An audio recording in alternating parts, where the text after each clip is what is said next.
નમસ્કાર, આપ જોઈ રહ્યા છો સમાચાર સુપરફાસ્ટ. આપની સાથે હું છું વિધાતા. સમાચારોની શરૂઆત કરી. અમદાવાદ શહેર પોલીસે ચાઇનીઝ દોરી અને તુક્કલના વેચાણ સામે લાલ આંખ કરી છે. શહેર પોલીસે ચાઇનીઝ દોરી અને તુક્કલ રાખનાર સામે કાર્યવાહી હાથ ધરતા 50 થી વધુ તુક્કલ કબજે કરી કુલ 20 આરોપીઓની ધરપકડ કરી છે. તો 200 થી વધુ ચાઇનીઝ દોરીના ટેલર અને રીલ કબજે કરી લેવાયા છે.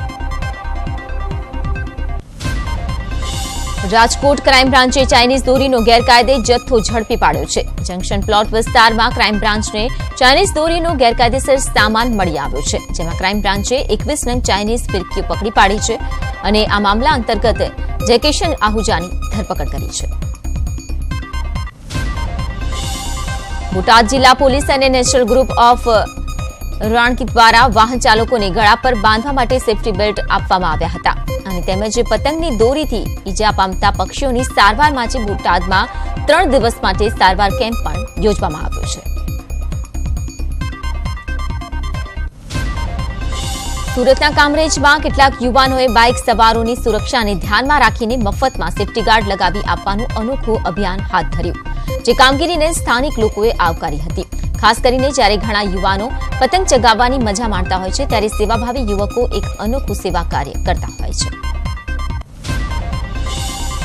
વડોદરામાં પતંગના દોરાથી મહિલાનો ચહેરો ચીરાતા તેને ગંભીર ઈજા પહોંચી હતી. ડિમ્પલ દરજી નામની મહિલા બજારમાં શાકભાજી લેવા ગયા હતા, ત્યારે કિશનવાડી રોડ વિસ્તારમાં પતંગના દોરાથી તેમનો ચહેરો ચીરાઈ ગયો હતો, જેમાં મહિલા ગંભીર રીતે ઈજાગ્રસ્ત થઈ હતી. ત્યારે ઘાયલ મહિલાને મોંના ભાગે 250 જેટલા ટાંકા આવ્યા છે.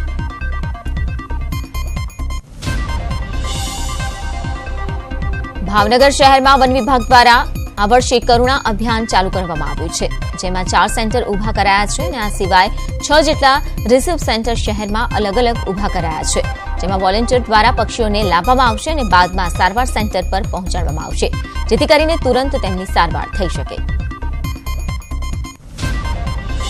જામનગર શહેરમાં અન્ય શહેરોની સરખામણીએ ખૂબ જ ઓછા પતંગો આકાશમાં જોવા મળે છે, છતાં પણ ઘાયલ પક્ષીઓને સારવાર મળી રહે અને પતંગ રસિયાઓમાં પણ જાગૃતિ રહે તે માટે જામનગરની બર્ડ હોસ્પિટલ દ્વારા આગોતરી તૈયારીઓ કરવામાં આવી છે. મહેસાણાના બજારોમાં ગ્રાહકોની તેજી જોવા મળી હતી. દુકાનોમાં ગ્રાહકોની અવરજવર વધતા વેપારીઓએ પણ રાહતનો શ્વાસ લીધો હતો. તો કેટલાક લોકો અલગ અલગ જગ્યાએ દાન કરી ઉત્તરાયણની ઉજવણી કરે છે. ઉત્તરાયણના તહેવાર નિમિત્તે વડોદરાના જૈન એલર્ટ ગ્રુપે પતંગની દોરીના ગુચ્છાઓ આપો અને પૈસા લોની મુહિમ ચલાવી છે. આ મુહિમ દ્વારા આ જૈન સંસ્થા દ્વારા 1 કિલો દોરીના ગુચ્છાની જે સામે ₹100નો ભાવ આપવાનું નક્કી કરાયો છે. પશુ પક્ષી અને અન્ય વ્યક્તિઓના જીવ બચાવવા વડોદરા જૈન એલર્ટ ગ્રુપે આ આગવી પહેલ કરી છે. ભગવાન મહાવીરના કરુણાના સંદેશને સાકાર કરવા માટે અનોખી મુહિમ ચલાવાઈ છે. ઉત્તરાયણના દિવસે દોરીઓના ગુચ્છાઓ રોડ પર, રસ્તા અને ગલીઓમાં ઉધમપાત મચાવે છે. વળી આ પ્રકારના દોરીના ગુચ્છાઓ પક્ષીઓ માટે પણ ઘાતક પુરવાર થાય છે અને જીવલેણ પણ બને છે. ત્યારે પરિસ્થિતિથી છુટકારો મેળવવા માટે જૈન ગ્રુપે આ માનવતાલક્ષી કદમ ભર્યું છે. આદિવાસી પંથક નર્મદા જિલ્લામાં ઉત્તરાયણની અનોખી પરંપરા છે. ભાઈ બહેન અને ભાણેજોને શેરડીનું દાન આપવામાં આવે છે. નર્મદા જિલ્લાના આદિવાસીઓ આર્થિક રીતે સક્ષમ ન હોવાના કારણે આ પરંપરાને સાચવવા અને મીઠાશ યથાવત રાખવા માટે શેરડીનું દાન કરે છે. રાણપુરના મુસ્લિમ સરપંચ સહિત ગામના મુસ્લિમ આગેવાનો દ્વારા મકર સંક્રાંતિ પર્વ નિમિત્તે પાંજરાપોળની ગાયો માટે દાનની અપીલ કરાઈ. સરપંચ સહિત મુસ્લિમ આગેવાનોએ દુકાને ફરી અને ગાયો માટે દાન માંગ્યું.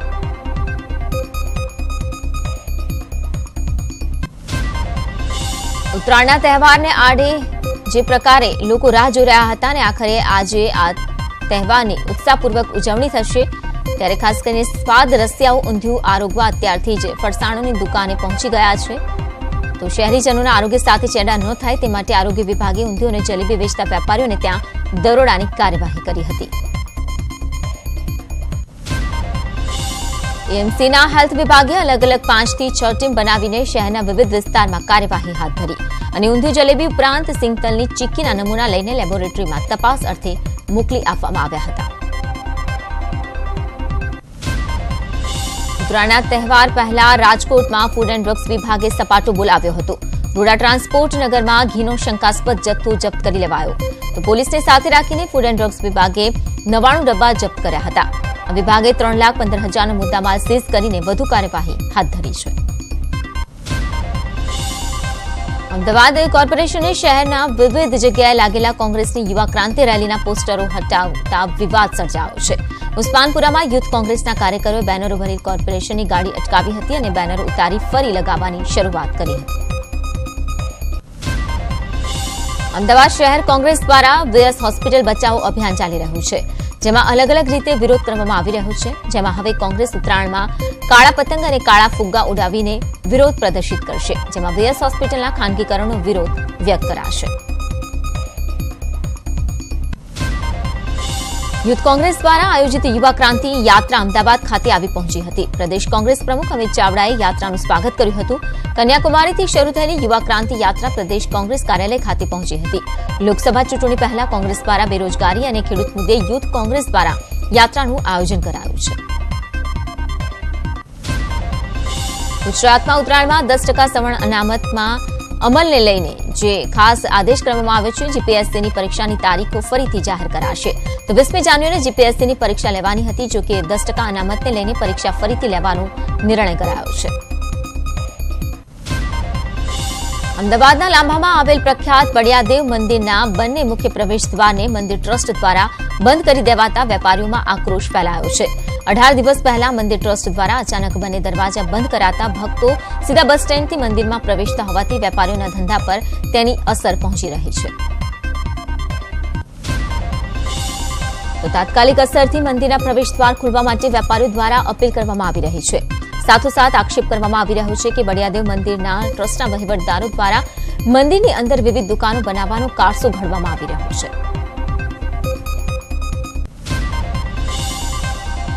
વાપીના ઉદ્યોગોના પ્રવાહી કચરાને ટ્રીટમેન્ટ કરવાનું કામ કરતી વાપી ઉદ્યોગોની સામૂહિક સંસ્થા કોમન એફ્લુઅન્ટ ટ્રીટમેન્ટ પ્લાન્ટને દિલ્હીની નેશનલ ગ્રીન ટ્રિબ્યુનલ દ્વારા 10 કરોડ રૂપિયાનો દંડ તેમજ સ્મોલ સ્કેલ યુનિટને રૂપિયા 25 લાખનો દંડ ફટકારાતા સમગ્ર ઉદ્યોગ એકમોમાં ફફડાટ ફેલાઈ ગયો છે.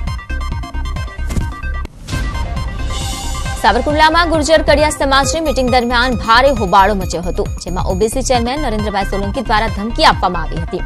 સમાજની મીટિંગ ચાલી રહી હતી ત્યારે ટોળાએ હથિયાર સાથે પ્રવેશ કર્યો હતો અને તોડફોડ કરી હતી, જેના કારણે મીટિંગમાં નાસભાગ મચી ગઈ હતી.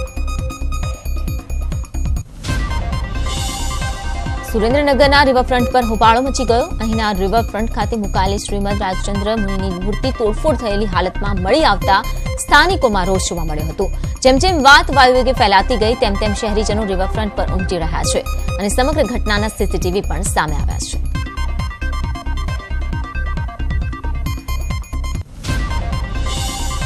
વડોદરાના ફતેગંજ ઓવરબ્રિજ પર બુલેટ સવાર યુવકોને અકસ્માત નડ્યો. અજાણ્યા વાહને બુલેટ સવાર 3 લોકોને અડફેટે લેતા 2 યુવકોના ઘટના સ્થળ પર જ મોત નીપજ્યા છે, તો અન્ય એક ઇજાગ્રસ્ત યુવકને ગંભીર હાલતમાં હોસ્પિટલમાં ખસેડાયો. અરવલ્લીના મોડાસા જીઆઈડીસીમાં ઠંડીથી ચોકીદારનું મોત થયું છે. રાઈસ મિલમાં કામ કરતા ચોકીદારનું ઠંડીના કારણે મોત નીપજ્યું. રાત્રિ દરમિયાન કાતિલ ઠંડીથી હૃદયરોગનો હુમલો આવવાની આશંકા સેવાઈ રહી છે, ત્યારે ચોકીદારનું રોડ વચ્ચે પટકાતા મોત નીપજ્યું હતું.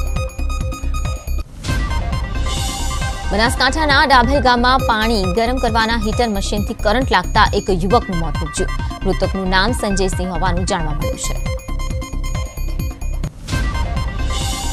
પુણે નિઝામુદ્દીન એક્સપ્રેસ ટ્રેનના કોચની બારી પર પથ્થર પડ્યો. બારીનો કાચ તોડી પથ્થરે એસી કોચના P7 સીટ પર પડ્યો હતો. સદનસીબે મુસાફરનો આબાદ બચાવ થયો છે. તો વડોદરા ડેરોલ સ્ટેશન વચ્ચે ઘટના બની હોવાનું રેલવે સૂત્રો તરફથી જાણવા મળ્યું છે. અમદાવાદના બાપુનગરમાં કાન્હા રેસ્ટોરન્ટમાં આગ લાગતા ફાયર બ્રિગેડને તાત્કાલિક બોલાવી લેવામાં આવી હતી, જેના કારણે આગ પર કાબુ મેળવી લેવાયો. જયંતિ ભાનુશાળી હત્યા કેસમાં સંડોવાયેલા અન્ય આરોપીઓની પોલીસે શોધખોળ હાથ ધરી છે, જેમાં મહારાષ્ટ્રમાં અલગ અલગ ટીમો મોકલવામાં આવી છે. તો ભાનુશાળીની હત્યાનો પ્લાન ક્યાં અને કેવી રીતે ઘડવામાં આવ્યો હતો તે અંગે મહત્વની તપાસ ચાલી રહી છે. તપાસમાં આગામી 2 દિવસમાં મોટો ઘટસ્ફોટ થઈ શકે છે. હાલમાં પોલીસ એક મહિલા સહિત 5 શકમંદોની પૂછપરછ કરી રહી છે. જોકે હાલ તપાસ તેના મહત્વના વળાંક પર હોવાથી એસઆઈટીએ કોઈ માહિતી લીક ન થાય તે માટે સાવચેતીપૂર્વકની તપાસ શરૂ કરી છે. છોટાઉદેપુરમાં દારૂ ભરેલી વેગનાર કાર સાથે વડોદરાના 2 પ્રદીપ પાટીલ અને રજનીકાંત રોહિત પટકાયા હતા. બંને પાસેથી 30,000 પકડાયા હતા, તો તેમની પાસેથી 30,000ના દારૂ સહિત 1.85 લાખનો મુદ્દામાલ જપ્ત કરી લેવાયો છે. અરવલ્લીના બાળ પાસે માજુમ નદીના પટમાં બેરોકટોક રીતે ચાલતા દેશી દારૂની ભઠ્ઠીઓ પર સ્થાનિક લોકોએ જનતા રેડ કરતા દોડધામ મચી ગઈ. ગ્રામજનોએ દેશી દારૂના અડ્ડા અંગે સ્થાનિક પોલીસને અનેકવાર રજૂઆત કરી હતી, પણ સ્થાનિક પોલીસે કોઈ કામગીરી ન કરતા લોકોએ દરોડા પાડ્યા હતા. સ્થાનિક લોકોના ટોળાને જોઈને બુટ્ટેગરો નાસી ગયા હતા અને 200 લીટરથી વધારે દેશી દારૂ અને દારૂ બનાવવાના સાધનો પણ મોટા પ્રમાણમાં જપ્ત કરી લેવાયા હતા. દેશી દારૂની ભઠ્ઠીઓ આંબલિયારા પોલીસ સ્ટેશનની હદમાં ચાલતી હતી. સુરતમાં રાધાકૃષ્ણ માર્કેટ કાપડ તાકા ચોરી મામલે વધુ 2 આરોપીઓ દબોચાયા છે. સલાબતપુરા પોલીસની કામગીરી સામે વેપારીઓએ શંકા વ્યક્ત કરતા ક્રાઇમ બ્રાન્ચને તપાસ સોંપવામાં આવી હતી. ત્યારે વધુ 2 સિક્યુરિટી ગાર્ડની ધરપકડ કરી લેવાઈ છે અને પોલીસે તેમના 5 દિવસના રિમાન્ડ મેળવ્યા છે. જોકે અગાઉ પણ એક સિક્યુરિટી ગાર્ડની ધરપકડ કરવામાં આવી હતી. ગીર સોમનાથના કોડીનારમાં શક્તિ જ્વેલર્સમાં ધોળા દિવસે ચોરીની ઘટના બની. ચોર દુકાનમાંથી 45,000ની રોકડ તથા જરૂરી કાગળ લઈને ફરાર થઈ ગયો હતો. આ ચોરીની સમગ્ર ઘટના સીસીટીવી કેમેરામાં કેદ થઈ છે. ત્યારે ચોર દોડીને અંદર આવી તરત જ એક થેલો લઈને બહાર નીકળી રહ્યો હોય તેવા દ્રશ્યો જોવા મળ્યા છે. વડોદરાની માંડવી પતંગ બજારમાંથી પકડાયો છે મોબાઈલ ચોર. ચોર પકડાતા જનતાએ મેથી પાક ચખાડ્યો, તો 11 મોબાઈલની ચોરીની ફરિયાદ થઈ હતી. સુરતના બેગમવાડી સ્થિત રાધાકૃષ્ણ ટેક્સટાઇલ માર્કેટની બંધ દુકાનો ડુપ્લિકેટ ચાવી વડે ખોલીને કરોડો રૂપિયાની કિંમતના કાપડની ચોરીના કેસમાં સલાબતપુરા પોલીસે વધુ 2 આરોપીઓને ઝડપી લીધા છે અને તેમની પાસેથી 1.65 કરોડની કિંમતના કાપડનો જથ્થો જપ્ત કરી લેવાયો છે. અમદાવાદના બાવળામાં જૂથ અથડામણ દરમિયાન થયેલ ફાયરિંગમાં 2 લોકોના મોત થયા છે, જ્યારે કે બંને જૂથના 5થી વધુ લોકોને ઈજા પહોંચતા તેમને સારવાર માટે હોસ્પિટલમાં ખસેડાયા. જમીન વિવાદમાં 2 જૂથો વચ્ચે અથડામણ થઈ હતી, જેમાં ફાયરિંગ કરાયું હતું. બનાસકાંઠાના અમીરગઢના કપાસિયા ગામમાં યુવકે ગળે ફાંસો ખાઈને આત્મહત્યા કરી લીધી છે. યુવકનો મૃતદેહ ઝાડ પર ગળે ફાંસો ખાધેલી હાલતમાં મળી આવ્યો હતો.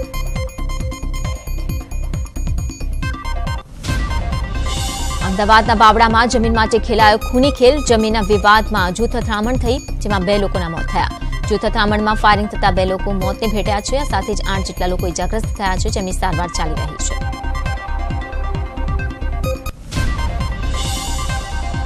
જામનગરનું લખોટા તળાવમાં જે અસંખ્ય જળચરજીવો છે અને તેમના પર તંત્રની બેદરકારીના કારણે જોખમ હોવાની જે રજૂઆતો છે તે થઈ રહી છે. ત્યારે રવિવારે સવારે 20થી વધારે સાપના મોત નીપજ્યા.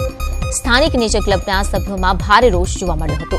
સ્થાનિક લોકોનું કહેવું છે કે અગાઉ પણ અનેક સાપ, માછલી અને વિદેશી પક્ષીઓના મોત નીપજ્યાના અનેક બનાવો લખોટા તળાવમાં બની ચૂક્યા છે. ભાગ્યે જ જોવા મળતું સફેદ ઘુવડ મહેસાણામાંથી ઇજાગ્રસ્ત હાલતમાં મળી આવ્યું. એક પાંખ કપાયેલી હાલતમાં અને બીજું બીમાર હાલતમાં મળી આવતા તેમની સારવાર મહેસાણા પશુપાલન વિભાગના દવાખાનામાં કરવામાં આવી રહી છે. તો ઉત્તરાયણ હોવાથી અનેક પક્ષીઓ દોરાથી કપાઈને ઇજાગ્રસ્ત હાલતમાં મળી આવતા હોય છે. અતિ દુર્લભ ગણાતા 2 સફેદ ઘુવડ મળી આવતા તેમની તુરંત સારવાર કરી જીવ બચાવી લેવાયો છે. એક અંદાજ મુજબ સફેદ ઘુવડની માંગ વિદેશોમાં અને તંત્ર મંત્રમાં ખાસ હોવાથી તેની કિંમત લાખોમાં થાય છે. ત્યારે 1 માસ સુધી ચાલનારી તેમની સારવાર બાદ તેમને મુક્ત કરી દેવાશે. મહેસાણાના સખરામાં કુવામાં પડેલા દીપડાનું રેસ્ક્યુ કરવામાં આવ્યું છે. ખેરાલુ, ધરોઈ અને બનાસકાંઠા વન વિભાગની રેસ્ક્યુ ટીમને સફળતા મળી છે. કુવામાંથી રેસ્ક્યુ કરીને દીપડો બહાર કાઢી તેને અરઠી નર્સરીમાં મોકલવામાં આવ્યો. તો દીપડો પકડાતા લોકોએ પણ રાહતનો શ્વાસ લીધો છે. કેન્દ્ર શાસિત પ્રદેશ દાદરા નગર હવેલીમાંથી રાષ્ટ્રીય કક્ષાના આદિવાસી સંમેલનનો પ્રારંભ થયો છે. સેલવાસના થોલા ગામના તુરી ફળિયા ખાતે 26માં આદિવાસી સાંસ્કૃતિક એકતા મહાસંમેલનની શરૂઆત થઈ. અમરેલીના લાઠીમાં રાજવી કલાપી એવોર્ડ કાર્યક્રમનું આયોજન કરવામાં આવ્યું. આરાધના ચેરિટેબલ ટ્રસ્ટ અને કલાપી તીર્થના ઉપક્રમે યોજાયેલ આ કાર્યક્રમમાં મોટી સંખ્યામાં સાહિત્યકારો અને શ્રેષ્ઠીઓ ઉપસ્થિત રહ્યા. તો પ્રસિદ્ધ રામાયણી મોરારી બાપુના હસ્તે કવિ પ્રણવ પંડ્યાને એવોર્ડ એનાયત કરાયો. વાયબ્રન્ટ ગુજરાત સમિટને લઈને તડામાર તૈયારીઓ ચાલી રહી છે। 15થી વધુ ડેલિગેશનનું ગુજરાત આવવાના છે, ત્યારે આ તમામ ડેલિગેશન અમદાવાદ એરપોર્ટ પર ઉતરશે, જેને લઈ એરપોર્ટ પર તૈયારીઓ કરી દેવાઈ છે। તો ઠેર ઠેર પીએમ મોદી અને સીએમ વિજય રૂપાણીના બેનર અને હોર્ડિંગ્સ લગાવી દેવાયા છે, તેમજ ડિવાઇડરને પણ રંગરોગાન કરવામાં આવી રહ્યું છે। તો વીવીઆઈપીના આગમન પહેલા એરપોર્ટ રોડનું કામ ચાલી રહ્યું છે, ત્યારે અમદાવાદ એરપોર્ટને રંગબેરંગી લાઇટિંગથી સજાવી દેવાશે, તેમજ વીવીઆઈપી આવવાના હોવાથી સુરક્ષા વ્યવસ્થા પણ સઘન કરી દેવાશે, તેમજ અમદાવાદ એરપોર્ટથી ગાંધીનગર મહેમાનોને પાયલોટિંગની ગાડી સાથે લઈ જવામાં આવશે, જેને લઈને પાયલોટિંગની ગાડીની અગાઉની મિકેનિકલ જે કામગીરી છે તે પણ હાથ ધરી દેવાઈ। વડોદરામાં ભારતીય સેનાના વડુ મથકથી તમામ જવાનો નવસારી આવ્યા અને કેમ્પ યોજ્યો હતો, જ્યાં આસપાસના તાપી, ડાંગ, નવસારી, સુરત સહિતના માજી સૈનિકોએ હાજરી આપી હતી। અંદાજે 400થી વધુ માજી સૈનિકો અને તેમના પરિવારજનોએ સરકારી યોજનાઓ વિશે માહિતી મેળવી હતી।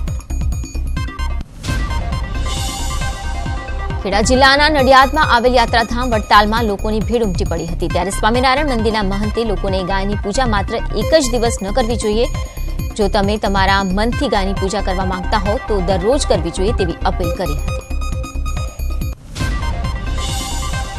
રાજકોટના ઉપલેટા ખાતે અશ્વ પ્રદર્શન યોજવામાં આવ્યું, જેમાં સૌરાષ્ટ્ર સહિત ગુજરાતભરમાંથી અશ્વ અને ગીરગાયના માલિકો પોતાના અશ્વો સાથે પ્રદર્શનમાં હાજર રહ્યા। તો આ તકે લુપ્ત થતી જતી કાઠિયાવાડી અશ્વની જાતિને બચાવવા સંકલ્પ લેવડાવવામાં આવ્યો।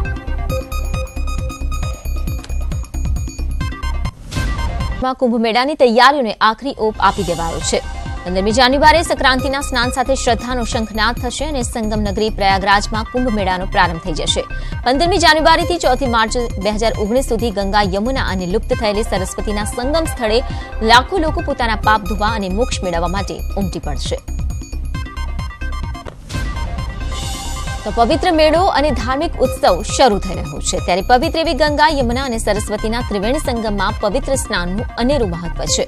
કુંભ સિવાય મકર સંક્રાંતિ અને ગંગા દશેરા પર તીર્થ સ્નાનનું અહીં વધુ મહત્વ જોવા મળે છે। કહેવાય છે કે ત્રિવેણી સંગમના સ્નાનથી મન અને શરીર પવિત્ર થઈ જાય છે અને પાપોથી મુક્તિ મળે છે।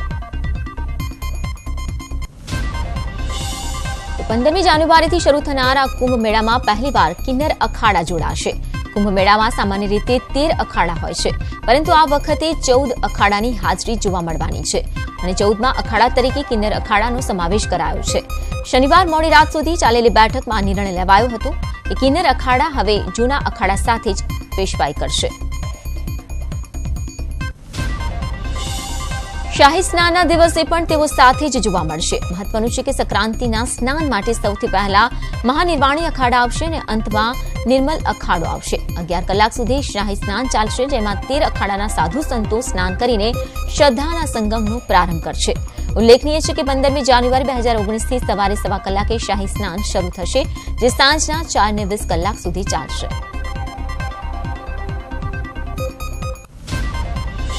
ઉત્તર ભારતમાં પહાડો પર ફરી બરફની ચાદર જોવા મળી રહી છે। શનિવારે થયેલી હિમવર્ષા બાદ બરફ જ બરફ છવાઈ ગયો છે।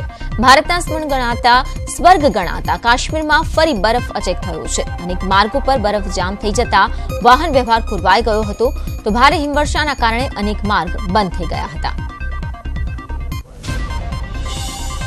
જમ્મુ કાશ્મીરમાં શુક્રવારે અને શનિવારે થયેલી હિમવર્ષાને કારણે જમ્મુ કાશ્મીરમાં રાષ્ટ્રીય રાજમાર્ગ બંધ થઈ ગયો હતો, જેથી રાજ્યના દેશનો અન્ય વિસ્તારો સાથેનો સંપર્ક તૂટ્યો હતો।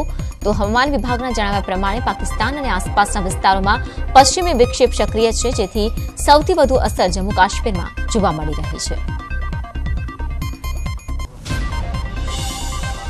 હવામાન વિભાગના જણાવ્યા પ્રમાણે ધર્મશાળામાં રવિવારે 2.2 ડિગ્રી, કલ્પામાં -4.8 ડિગ્રી અને મનાલીમાં -1.6 ડિગ્રી તાપમાન નોંધાયું હતું।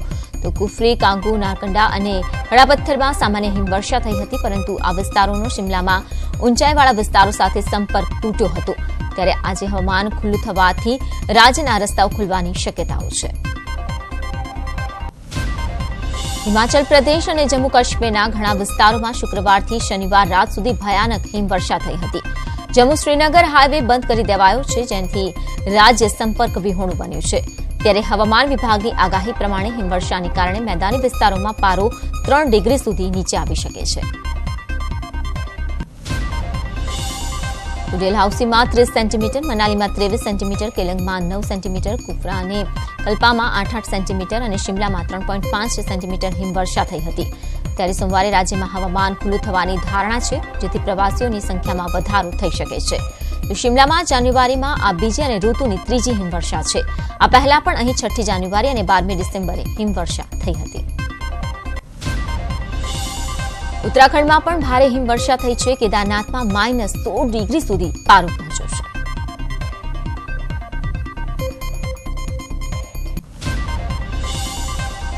પાકિસ્તાનની પૂર્વ વિદેશ મંત્રી હિના રબ્બાની ખારે જણાવ્યું છે કે તેમના દેશને આર્થિક, રાજનૈતિક અથવા તો સૈન્ય રૂપમાં અમેરિકા પર આશ્રિત રહેવાની જગ્યાએ ભારત અને અન્ય પાડોશી દેશો સાથે સંબંધ મજબૂત કરવા જોઈએ. આ સમયે અમેરિકાએ પાકિસ્તાની સૈન્ય મદદ આપવા પર પણ રોક લગાવી દીધી છે.